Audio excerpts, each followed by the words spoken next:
खूप व जास्त बोलणं वेळेनुरूप योग्य ठरणार नाही, पण माझा सेवापूर्ती समारंभ आहे आणि अध्यक्ष महोदयांनी नेहमीचा पारंपरिक पद्धती सोडून अध्यक्षांनी शेवटी बोलायचं असतं ते सोडून त्यांनी मला शेवटी बोलायला उभं केलेलं आहे. अर्थात सगळेच वरिष्ठ असताना ही जबाबदारी सगळ्यात शेवटी माझ्यावर सोपवली. आयुक्त महोदय आहेत, सन्माननीय आमदार महोदय आहेत, नूतन जिल्हाधिकारी महोदय आहेत, या सगळे असतानाही शेवटी मला बोलण्याची संधी मिळालेली आहे. खरं तर हा संमिश्र म्हणा किंवा मोर आनंदाचा असा जास्त लवलेश असलेला प्रसंग आहे. जास्त आनंद आणि थोडीशी खंत असा संमिश्र स्वरूपाचा कार्यक्रम आहे. या कार्यक्रमासाठी उपस्थित असलेले आपले श्रमजीवी संघटनेचे अध्यक्ष, कार्याध्यक्ष किंवा सर्व तसेच महाराष्ट्र राज्याच्या आदिवासी विकास आढावा समितीचे अध्यक्ष माननीय विवेक पंडित साहेब, ज्यांच्यासोबत मी 2004 पासून असोसिएटेड आहे. या कार्यक्रमासाठी त्यांनी पूर्ण वेळ बसून, काल काहीच बोलू शकत नव्हते भावनावेश झाल्यामुळं, असे 2000 पासून मी ज्यांच्यासोबत अटॅच आहे ते किसन कथोरे साहेब, कुमार आयलानी साहेब, जितेंद्र आव्हाड साहेब, अगदी संसदेचं अधिवेशन सुरू असतानाही विशेष परवानगी घेऊन आजच्या या कार्यक्रमासाठी, तोही मावळत्या सूर्याच्या, उपस्थित असलेले सुरेश म्हात्रे साहेब, माननीय नागेश पाटील आष्टीकर साहेब, ज्यांनी केंद्रीय मंत्रिपदाचा अनुभव घेतलेला आहे आणि अत्यंत भावनाविवश अशा पद्धतीचं उद्बोधन आपल्याला केलेलं आहे, ते कपिल पाटील साहेब, आयलानी साहेब आहेत, ज्ञानेश्वर चव्हाण साहेबही सकाळी येऊन गेले. सर्वच जिल्ह्यातले सन्माननीय आमदार महोदय, सन्माननीय खासदार महोदय, या सर्वांच्या उपस्थितीमध्ये हा कार्यक्रम होत आहे. आणि या कार्यक्रमाच्या सुरुवातीला मी आपल्या महाराष्ट्राचं आराध्य दैवत असलेल्या आणि हिंदवी स्वराज्याचे संस्थापक असलेले छत्रपती शिवाजी महाराजांना वंदन करतो आणि आपण सर्वजण वंदन करूया. प्रशासकीय स्तरावर या कार्यक्रमासाठी आदरणीय विभागीय आयुक्त महोदय सूर्यवंशी सर आहेत, माझे परममित्र, माझे सहकारी, बॅचमेट, आम्ही गेल्या 32 वर्षापासून सोबत असलेले गोविंद बोडके साहेब आहेत, आता नूतन भारतीय प्रशासन सेवेमध्ये समाविष्ट झालेले देशमुख साहेब आहेत, रोहन घुगे साहेब आहेत, SP साहेब आहेत, सगळेच उपस्थित मंच आहे. प्रत्येकाचं नाव घेतलं तर वेळेचं भान मी ठेवलं नाही, हेच निश्चितपणानं होणार आहे. माझे सर्व उपस्थित अधिकारी, कर्मचारी, राजकीय क्षेत्रातले व्यक्ती, गोटीराम पवार साहेब येऊन गेले, माजी आमदार महोदय तेही होते, महसूलचे सर्व अधिकारी कर्मचारी, जिल्हा प्रशासनातले सर्वच वेगवेगळ्या खात्यातले अधिकारी कर्मचारी, माझे कुटुंबीय, आपण सर्वजण, नातेवाईक, मित्र, परिवार, ज्यांनी माझ्यावर अमाप प्रेम केलं, ते समोर बसलेली सगळी मंडळी, माझे आई, बाबा, सासूबाई, माझे आदरणीय मामा, मामी आणि माझी सहधर्मचारिणी, जिच्याशिवाय हा सोहळा या पद्धतीचा होऊच शकला नसता याची मला खात्री आहे. मित्रांनो, मी सगळा जीवन गौरव पुरस्कार मिळाल्यासारखं मी काहीच बोलणार नाही आज. माझं बालपण, माझं शिक्षण काय आहे ते मानसी मॅडमनी सांगितलेलंच आहे, डॉक्टर साहेबांनी सांगितलं आहे, शरदनं सांगितलेलं आहे. शरद, तू भेट मला नंतर. सगळ्या देखील तू काय बोललास, माझ्या आत्तापर्यंतच्या 32 वर्षाच्या सेवेमध्ये संभ्रम निर्माण झाला तो पहिल्यांदा तुझ्यामुळं. आजच्या या प्रसंगी सन्माननीय विभागीय आयुक्त महोदय आहेत आणि कालही आम्ही सोबत होतो. बॅरिटोन व्हॉइस असलेले राव राणेसाहेब आहेत. आजच्या या कार्यक्रमामध्ये मी फक्त एवढंच सांगेन, माझा जन्म बीडमधला होता. माझ्या संदर्भामध्ये खूप चांगल्या चांगल्या गोष्टी सांगितल्या. I don't deserve all those. आजच्या या सोहळ्याच्या औचित्य समजून आपण सगळे बोललाय असं मी समजतो. अर्थात हे जर खरं असेल आपण बोललेलं, तर मी पुरुष असणार नाही, काहीतरी महात्मा वित्मा असेल आणि मी निश्चितपणे त्या दुसऱ्या कॅटेगरीमध्ये मोडणारा नाही, हे मी आपल्याला नमूद करू इच्छितो. त्यामुळं सद्य परिस्थितीमध्ये व्यक्ती म्हणून, सध्याच्या समाजाचाच एक भाग म्हणून, कलियुगातल्या पुरुष व्यवस्थेचा एक भाग म्हणून मी आपल्यासमोर उभा आहे. त्यामुळे त्यात आवश्यक असलेले अवगुणे निश्चित असतीलच, असणारच आणि असायलाच हवेत, हे मी मनोमन जाणतो. या व्यवस्थेमध्ये काम करत असताना गेल्या 32 वर्षामध्ये काही जणांची कृतज्ञता व्यक्त करण्यासाठी फक्त मी आपल्यासमोर उभा आहे. जे 4 ऋण सांगितले, मातृ ऋण, पितृ ऋण, गुरु ऋण, समाज ऋण, या 4ही ऋणांचा मी पाईक आयुष्यभरासाठी व्हायला तयार आहे. नव्हे, ते झालंच पाहिजे आणि ते व्हायचा माझा निश्चितपणानं प्रयत्न असेल. या 4ही ऋणातून मुक्त होणं योग्य ठरणार नाही, त्यांच्या ऋणातच राहू, परंतु ऋणाचा, आईच्या ऋणातून कोणी मुक्त होऊ शकत नाही. पुत्र कितीही मोठा असेल, आईच्या ऋणातून, वडिलांच्या ऋणातून, गुरूंच्या ऋणातून मुक्त होऊ शकत नाही. ऋणनिर्देश करण्याच्या अनुषंगानं मी फक्त एवढंच सांगेल की माझ्या जीवनाला जो काही अर्थ प्राप्त करून देण्याचा प्रयत्न केला, या सर्वांनी केला आणि आपण सर्वांनी केला. आपल्या प्रत्येकाकडून दैनंदिन जीवनामध्ये, वेगवेगळ्या प्रसंगामध्ये, वेगवेगळ्या वेळी, सुखाच्या प्रसंगात, आनंदाच्या प्रसंगात, दुःखाच्या प्रसंगात, अडचणीच्या प्रसंगात मी आपल्याकडून शिकण्याचा प्रयत्न केला आहे. आणि माझे सहकारी म्हणून, माझे रक्ताचे नाते संबंध म्हणून, रक्तापेक्षा पवित्र असलेल्या मैत्रीला स्मरून, माझे मित्र म्हणून मी आपल्या सर्वांचा ऋणी आहे. ते या अर्थानं की आपल्याशिवाय आयुष्याला माझा अर्थ मिळूच शकला नसता आणि तो अर्थ, आयुष्याला अर्थ मिळवून देण्यामध्ये आपण सर्वजणच सहभागी आहे. गुरुजनांच्या बाबतीमध्ये उल्लेख केला. मी माझ्या निवेदनातून तो परत उल्लेख केलाच पाहिजे. धावडकर गुरुजींचा प्रभाव सर्वात जास्त माझ्यावर झाला होता. अर्थात सगळ्याच गुरूंचा प्रभाव होतो, पण निवेदिका महोदय मॅडमनी जे सांगितलं, मानसे मॅडमनी, की द्रोणाचार्याच्या ठिकाणी मी त्यांना मानत होतो, ही वस्तुस्थिती आहे. द्रोणाचार्याच्या ठिकाणी आणि द्रोणाचार्यासारखीच, द्रोणाचार्याने जशी अर्जुनाची मनोभूमिका तयार केली, त्याच पद्धतीची मनोभूमिका त्याने तयार केली. अर्जुन झालो असा मी दावा करत नाही. वेगवेगळ्या गुरुजनांचं मला मार्गदर्शन लाभलं.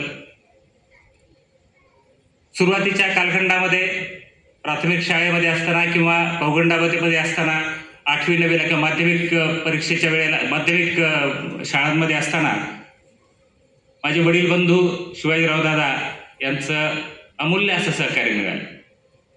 त्यांच्या आणि त्यांच्या कुटुंबियाच्या सगळ्याच त्यागामुळं मला काही थोडं बहुत घडता आलं. प्राथमिक किंवा माध्यमिक शिक्षणाच्या नंतर महाविद्यालयामध्ये प्रवेश घेतल्यानंतर, महाविद्यालयामध्ये, योगेश्वरी महाविद्यालयामध्ये, त्याचं ब्रीदवाक्यच होतं, तेन तत्तेन भुंजिथा, त्यागातून त्यागाचा आनंद घ्या, अशा अर्थाचं वाक्य होतं. कदाचित माझी मनोभूमिका या पद्धतीचे होण्याच्या पाठीमागं तेन तत्तेन भुंजिता या वाक्याचा निश्चितपणानं काहीतरी वाटा असणार आहे. अहम ब्रह्मास्मी हे शब्द मी जाणतो, त्याचा अर्थही मी जाणतो.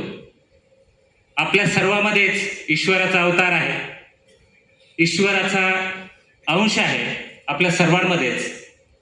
तो अंश आपण जाणून, त्या समोरचा आत्मा हाच ईश्वराचा अवतार आहे असं समजून माझ्या सेवेचा कदाचित मोटिवेशन ते असू शकेल.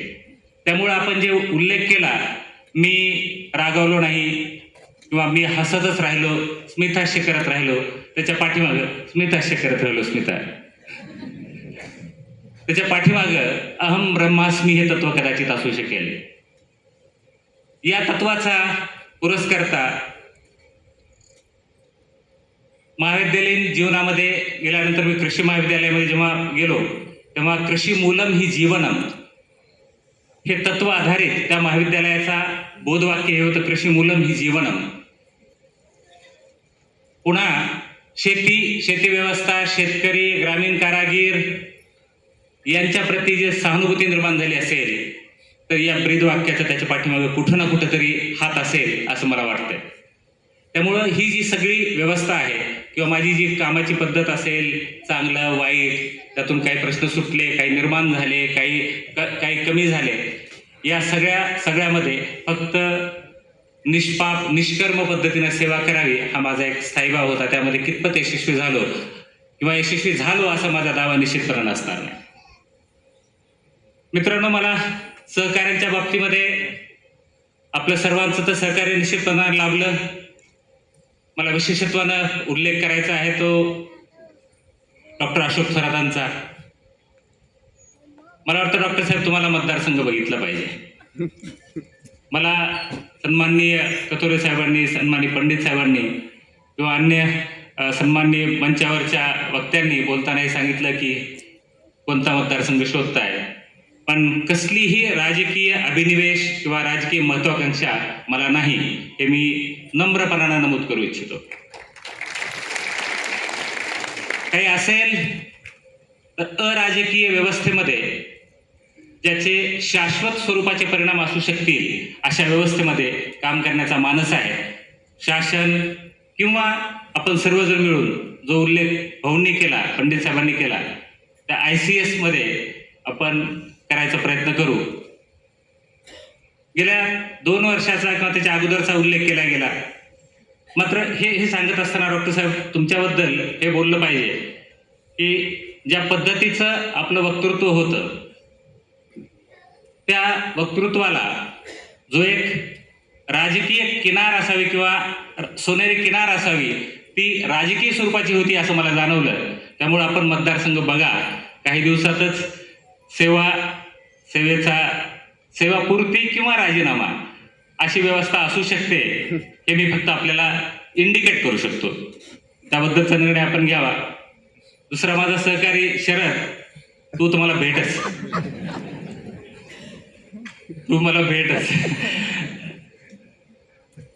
बबन हरणे साहेबांचा उल्लेख केला पाहिजे. माझे साडू कदम साहेब आहेत, गोपीनाथ पाटील साहेब त्यांच्या सुविद्य पत्नी आहेत, अक्का आहेत, माझ्या भगिनी आहेत, माझ्या ताई आहेत समोर बसलेल्या. या सर्वांच्या समोर बोलत असताना खरं तर अवघडल्यासारखं होतंय. त्याचं कारण असं की यांच्या समोर कधी मी बोललेलो नाही. हा पहिलाच प्रसंग असावा समोर बोलण्याचा. आपल्या सर्वांच्या समक्ष माझ्या सहकाऱ्यांच्या सोबत वेगवेगळ्या प्रसंगी बोललो आणि एवढं मोठं व्यासपीठ भारत असतं, अख्खा ठाणे जिल्हा या ठिकाणी उपस्थित असताना मला बोलण्याचं निश्चितपणानं दडपण येते. मला याची कल्पना आहे की आजच्या कार्यक्रमाला सन्माननीय एकनाथजी शिंदे साहेब उपस्थित राहणार होते, परंतु ते दिल्लीला काही काम असल्यामुळं ते इथपर्यंत पोहोचू शकत नाहीत आणि अजूनही त्यांची बैठक सुरू आहे, त्यामुळे त्यांना उपस्थित राहता आलं नाही. सन्माननीय नाईक साहेब, सन्माननीय शंभूराज देसाई साहेब आणि सन्माननीय प्रताप सरनाईक साहेब हे चौघे उपस्थित होते. त्याशिवाय रवींद्र चव्हाण सर उपस्थित राहणार होते. त्यांचाही मला दूरध्वनीवरून संदेश आला की अशोकराव मी मला येता येत नाही, काही महत्त्वाची कामं आहेत, त्यामुळं त्यांना दुसऱ्या ठिकाणी जावं लागते. मात्र माझा सांगण्याचा उद्देश हाच आहे, या सर्व ठाण्यातल्या धोरणांचा मला आशीर्वाद होता. त्यामुळंच मी तर थोडं बहुत जे काम करू शकलो त्या सर्व धोरणांचं, त्या सर्व स्टेजवरच्यांचं, सर्वांचं मी ऋण व्यक्त करतो. कौटुंबिक पातळीवर बोलायचं म्हटलं त्याच्याबद्दल बोलणं झाले, खरं तर पुन्हा बोलण्याची आवश्यकता नाही. पण आपल्या सर्व मित्रांचं ऋण व्यक्त करणे, नातेवाईकांचं ऋण व्यक्त करणे हे आवश्यक आहेच. परंतु ज्या प्रशासकीय गुरूंनी मला शिकवलं किंवा घडवलं त्यांचा काहींचा उल्लेख, सगळ्यांचा उल्लेख शक्य होणार नाही. त्यामध्ये आदरानं नाव घ्यावं असे आदरणीय विजय नाहटा साहेब आहेत. त्यांनी प्रशासकीय कौशल्य म्हणा की प्रशासकीय बाबी त्यांच्याकडून शिकायला मिळाल्या. आदरणीय मोपलवार सर आहेत. संधू सर जे माझे दुसरे कलेक्टर होते त्यांच्याकडून खूप बाबी शिकायला मिळाल्या. आदरणीय सहारिया साहेब, त्यांचा आज सकाळी मला फोन होता, जे राज्याचे मुख्य सचिव होते, ते बाहेरगावी असल्यामुळे त्यांना उपस्थित राहता आलं नाही. त्यांच्याबद्दल आणखी 2 वाक्य बोलले पाहिजे. ते असे, राज्यसेवेतला अधिकारी असताना आणि भारतीय प्रशासन सेवेत समावेश झालेला नसतानाही माननीय मुख्य सचिवांच्या दालनामध्ये चिठ्ठी न देता दरवाजा ढकलून जाण्याचं स्वातंत्र्य आणि अधिकार त्यांनी मला दिला होता. मला वाटतं हा अधिकार मिळवणारा क्वचित विरळाच माणूस असू शकेल. सत्रे साहेब आहेत, देशमुख साहेब आहेत, चंद्रकांत दळवी साहेब आहेत. मात्र त्यांनी फॉर्मेटिव्ह एजमध्ये काही घडवण्याचं काम केलं ते आदरणीय दांगड साहेबांचा उल्लेख केला पाहिजे. आदरणीय उमाकांत दांगड साहेब शाळा महाविद्यालयामध्ये शिकत असताना मी जेव्हा 84ला कृषी महाविद्यालयामध्ये रजिस्ट्रेशन केलं किंवा प्रवेश घेतला त्यावेळेला दांगड साहेबांचं सिलेक्शन झालेलं होतं आणि वेटिंग फॉर पोस्टिंग होते. तेव्हा त्यांनी ज्या सालसपणाने, ज्या मोठ्या भावाच्या मायेनं आमच्याकडं आमचं पालकत्व केलं, त्यांना शतशत प्रणाम. तीच भूमिका पुढे घेऊन पुनाजीराव जावळे साहेब असतील, R.R. जाधव साहेब असतील, चंद्रकांत दळवी साहेब आहेत, त्या सर्वांनीच प्रशासकीय दृष्ट्या देशमुख साहेब आहेत, त्या सर्वांनीच आम्हाला घडवण्याचा प्रयत्न केला. आदरणीय सूर्यवंशी साहेबांबद्दल ते स्टेजवर आहेत म्हणून बोललं पाहिजे म्हणून बोलत नाही. 1998 पासून माझा आणि त्यांचा संबंध आहे. ते सन्माननीय मंत्री महोदयाकडे होतोय. मीही नामदार दाजी साहेबांकडे, आज ते हयात नाही आहे, आदरणीय रोहिदास पाटील साहेबांकडं मीही खाजगी सचिव म्हणून काम करत होतो. त्यावेळेसपासून आमची ओळख आहे. आणि एका प्रसंगी त्यांनी भाऊक होऊन बोलला, अशोकराव, तुमच्या या सत्काराला तुमचे आई बाबा हयात आहेत याचा मला खूप आनंद होतोय. पण त्याच वेळेला त्यांच्या मनातली जी खंत होती ती खंत मी जाणू शकलो. म्हणजे बाबा हयात नाहीत आणि त्यानंतर काही दिवसानंतर आई पण स्वर्गवासी झाल्या. आणि त्या दुःखाच्या प्रसंगामध्ये मला सहभागी होता आलं. ते माझ्या, आता त्याला काय म्हणू, मला शब्द सुचत नाही, परंतु ती भावना आदरणीय सूर्यवंशी साहेबांच्या मनामध्ये होती हे मी जाणतो. आई वडिलांचं असणं त्यांच्याच तोंडून हे ऐकलेलं आहे. मी दिवसभर कितीही काम केलं आणि काम करण्यामध्ये त्यांचा हातखंडा कुणी धरू शकणार नाही हे मी निश्चितपणाने आपल्याला सांगू इच्छितो. आज ते विभागीय आयुक्त आहेत म्हणून मी तारीफ केली पाहिजे अशी वस्तुस्थिती नाही. मी अशी वाणीवृत्त झालोय.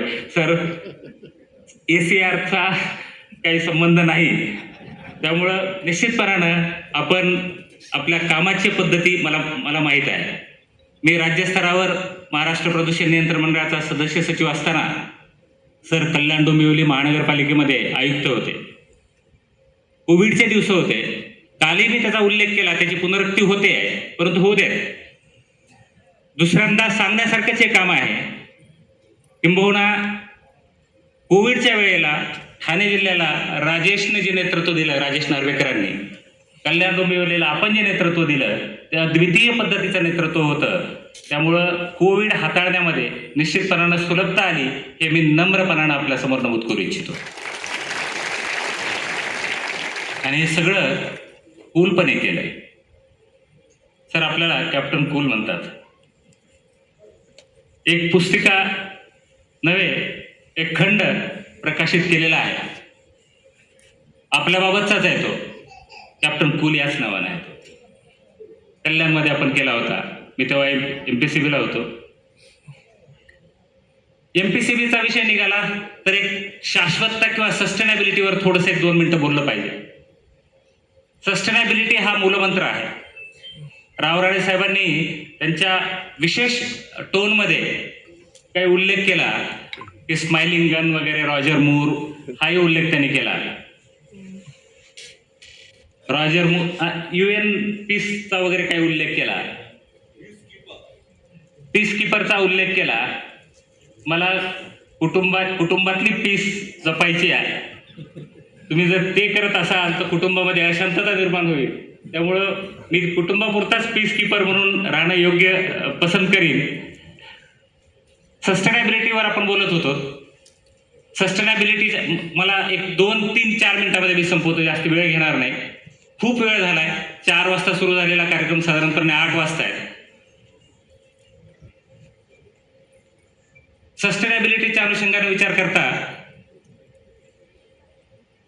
भारतामध्ये फार्मास्युटिकल प्रॉडक्ट्सच्या बाबतीमध्ये वानवा होती. मोर पर्टिक्युलरली APIचं प्रोडक्शन फार कमी प्रमाणात किंवा फार कमी आपल्याकडे उत्पादन केलं जात होतं.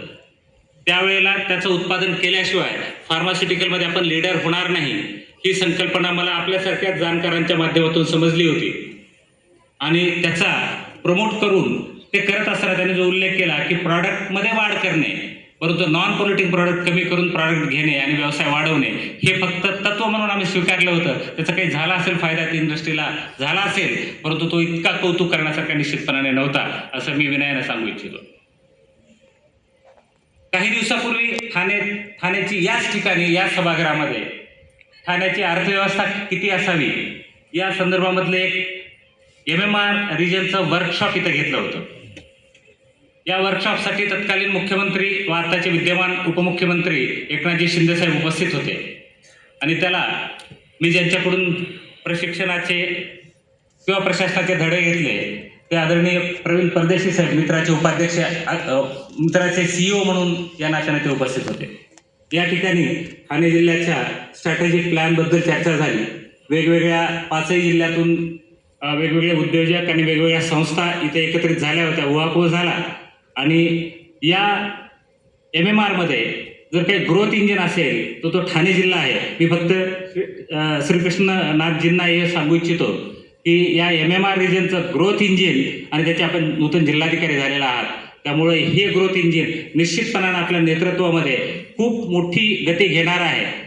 गती घेतलीच पाहिजे. ठाणे जिल्हा अगोदरच पळतोय आणि पुन्हा त्याची सूत्र श्रीकृष्णाच्या हाती आलेली आहे.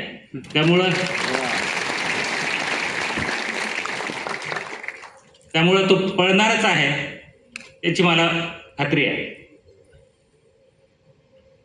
एक नाव, एक कुटुंब याचा उल्लेख केल्याशिवाय माझ्या आयुष्याला अपूर्तता राहणार आहे. ती माझी मावशी.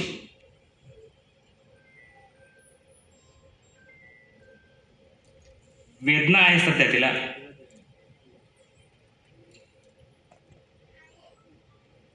ती येऊ शकली असती तर निश्चित खूप आनंदी झाली असती.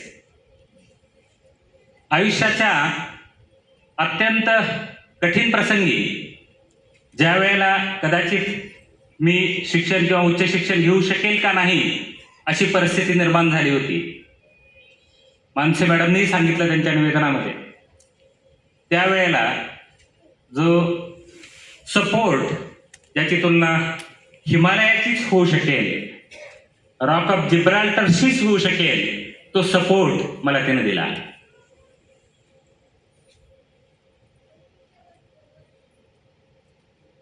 माझे मामा शांतपणाचा जर बसा स्वभाव पाहिजे आला असेल, पप्पा तुमच्याकडून आहे.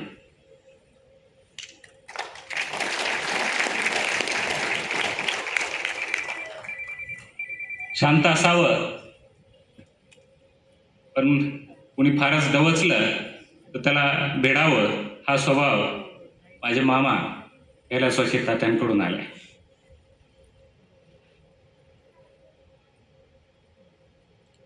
आप्पा आणि पप्पा, आपण दोघंही मायेची अशीच पाखरण करत करालच, करत राहा म्हणण्याचं काही कारण नाही, आपण करत राहणारच आहात.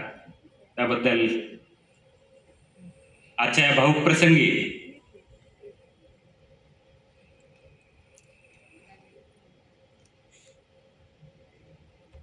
माझे सहकारी जे सध्याच्या माझ्या पदस्थापनेमध्ये होते, पूर्वीचे सहकारी, त्यांचा नामोल्लेख न केला तर ते योग्य होणार नाही. हरीश पाटील साहेब गेल्या 8 दिवसापासून संदीप माने साहेब आणि त्यांची सगळी टीम हा कार्यक्रम यशस्वी करावा याच्यासाठी झटते आहे.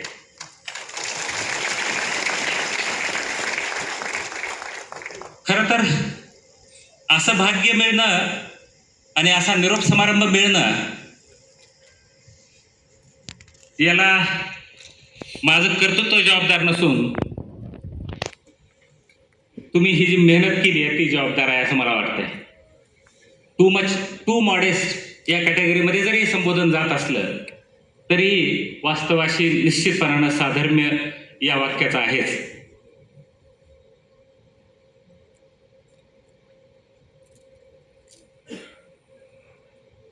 रोहन घुगे साहेब आज बरेच बुरुज ढासळले. आज बोलत असताना बुरुज ढासळले या अर्थानं त्यांच्या भावनांचा थोडासा कंठ ओला झाला होता, पापण्या थोड्याशा ओल्या झालेल्या होत्या आणि काही बोलवत नव्हतं. साधारणपणाने बरेच मान्यवर, राजकीय मान्यवर या ठिकाणी त्याच भूमिकेतून त्याच भावनेतून गेले, बोलले. नागेश पाटील साहेबांनी तर बोलायचंच नाही असं ठरवलं बहुतेक. त्याचमुळं मला माहिती आहे त्याच्या पाठीमागचं कारण हेच आहे निश्चितपणानं. स्वामी साहेबांनी अत्यंत मोजक्या शब्दामध्ये काय करावं किंवा कसं असावं हे सांगितलं. साहेब, हेही आम्ही तुमच्याकडून शिकलोय. शिकणं कधीच थांबलेलं नाही, थांबणारही नाही, थांबायचंही नसतंय. मात्र एका गोष्टीसाठी मला माफी मागायची आहे. बीडची माझी जन्मभूमी बीड आहे, मात्र मला कर्तृत्व काहीच तिथं दाखवता आलं नाही. त्याबद्दल खंत आहे, माफ करा बीडकरांनो. दुसरं माफी मागायची आहे नांदेडकरांची. भरभरून दिलं सगळंच. आयुष्याची परिपूर्णता इथूनच मिळाली.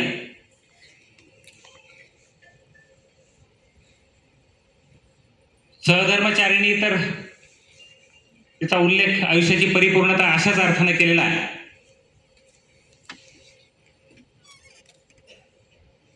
काही दिवस काम केलं त्या ठिकाणी,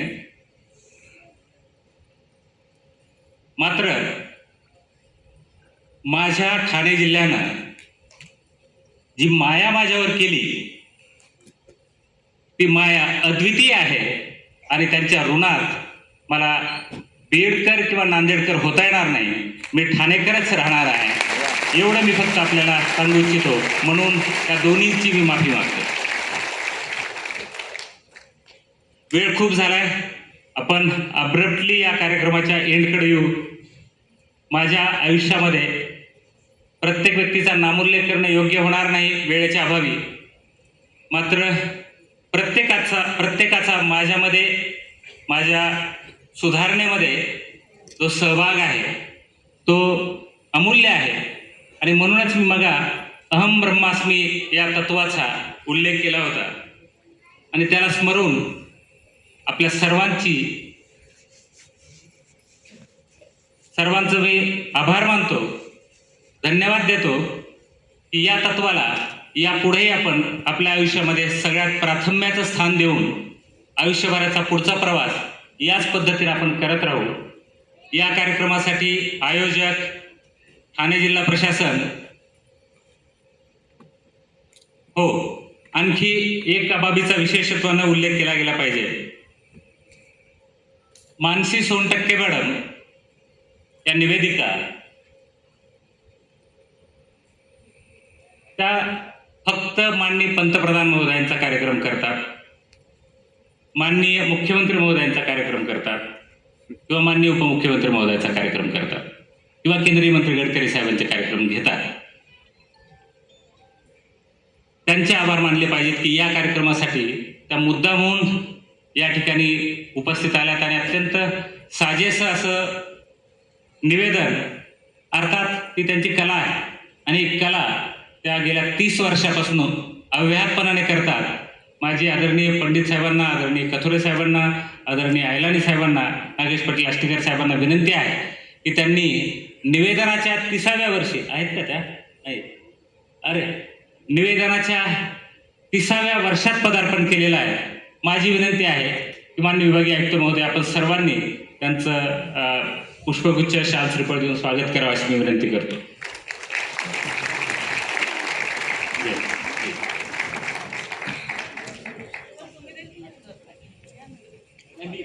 माईक जोडा आपण झालं आता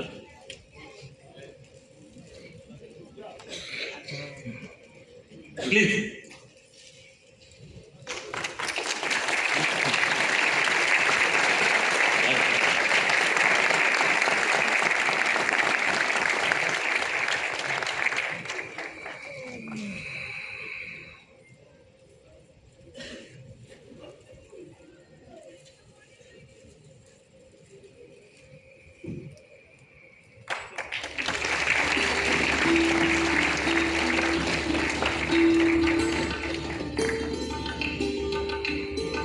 या कार्यक्रमासाठी ज्यांनी माझ्यासोबत काम केलं, ज्यांचा विशेषत्वानं उल्लेख केला गेला पाहिजे, त्या मनीषा जायभाई मॅडम. त्यांनी 2-2.5 वर्ष माझ्यासोबत काम केलं आणि त्यांनी मला सांगून टाकलं की त्यांच्या सेवेच्या पहिल्या दिवशी, इथं ठाण्यातल्या सेवेच्या पहिल्या दिवशी मी त्यांना लहान भगिनीचं उपमा दिली. आपण माझ्या लहान भगिनीच आहात, त्याविषयी कसलीही शंका नाही. आणि आपण जे अद्वितीय अशा पद्धतीचं काम केलं ठाणे जिल्ह्यामध्ये त्यालाही तोड नाही. मी एक प्रसंग फक्त सांगू इच्छितो. जायभाई मॅडम आणि सुदाम परदेशी साहेब, मला जो 13 फेब्रुवारीचा दिवस आहे, ज्या दिवशी मला थोडीशी वैद्यकीय उपचाराची आवश्यकता होती, त्या दिवशी किंवा त्यानंतर काही दिवसामध्ये शासन आपल्या दारी हा कार्यक्रम करणं आवश्यक होतं. त्या संदर्भाची पूर्वतयारी बाकी जिल्ह्यांमध्ये आपणही मोठ्या प्रमाणावर केला होता. तो कार्यक्रम बाकी जिल्ह्यांमध्ये 2-2, 3-3 महिन्यापासून केली होती. गोविंदरावनी तर बहुतेक पहिला किंवा दुसराच केला होता आणि इतका भव्यदिव्य केला होता पालघरचा कार्यक्रम. त्यामुळे आमच्यावर दडपण येत होतं. सुदाम आहे तिथं, ते तुमचा कार्यक्रम बघितला की आमच्यावर दडपण येत होतं.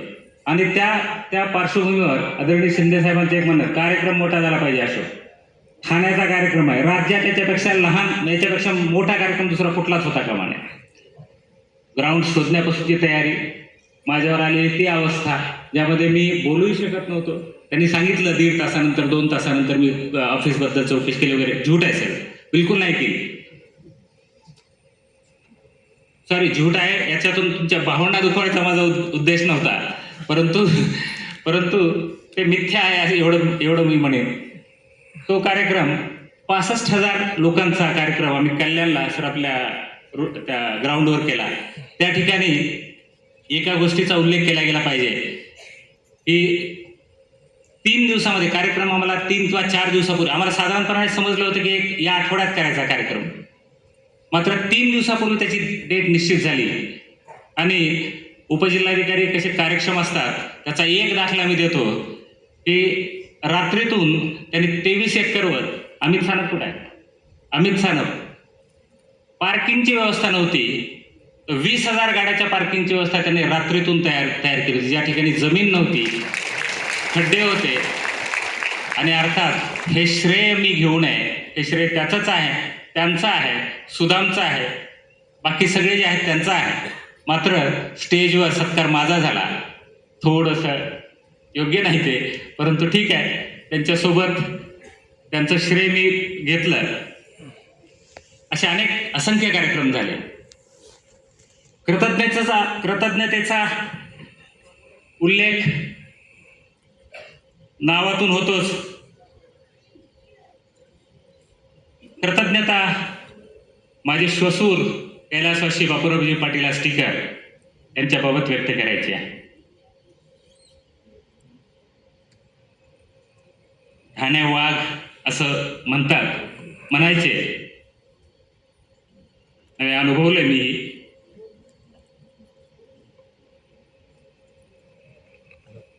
अत्यंत उमदा, दिलदार, कुटुंबवत्सल व्यक्तिमत्व, कुटुंबाच्या प्रती सर्वोच्च समर्पण हे त्यांचं वैशिष्ट्य. चारही मुली, तर यामध्ये कोण जास्त आवडीचं होतं त्या संदर्भामध्ये मला वाटतं अक्का जास्त आवडीच्या होत्या तुझ्यापेक्षाही. भांडणं लागली तर लागू देते. अक्का दिदी जास्त आवडीच्या होत्या, आणि नंतर नागेश आणि दिनेश. या कुटुंबवत्सलतेचा थोडासा अंश कदाचित माझ्यात आला असेल, तो त्यांच्यामुळे आहे. आई बाबा आपले मी आभार मानतो की आम्हाला शेप करण्यामध्ये, आम्हाला घडवण्यामध्ये प्रत्यक्षपणाने समोर बसून नसेल, मात्र त्यांच्या कृतीतून आम्हाला जे शिकवलं त्याबद्दल खूप खूप आभारी आहे. आपण निश्चितपणानं स्वर्गातून ही बाब बघत असाल. माझे कोटी कोटी प्रणाम आपल्याला. मोठ्या आई,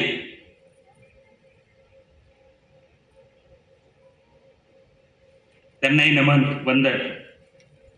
आणि आजच्या या प्रसंगी आपण जिल्हा प्रशासनानं हा जो कार्यक्रम आयोजित केलेला आहे, आणि त्या कार्यक्रमासाठी आदरणीय मंच, व्यासपीठ, सर्व आपण माझे सहकारी, वरिष्ठ आणि आपण सर्वजण कुटुंबीय, नातेवाईक उपस्थित झालात, त्याबद्दल मी आपला आभारी आहे.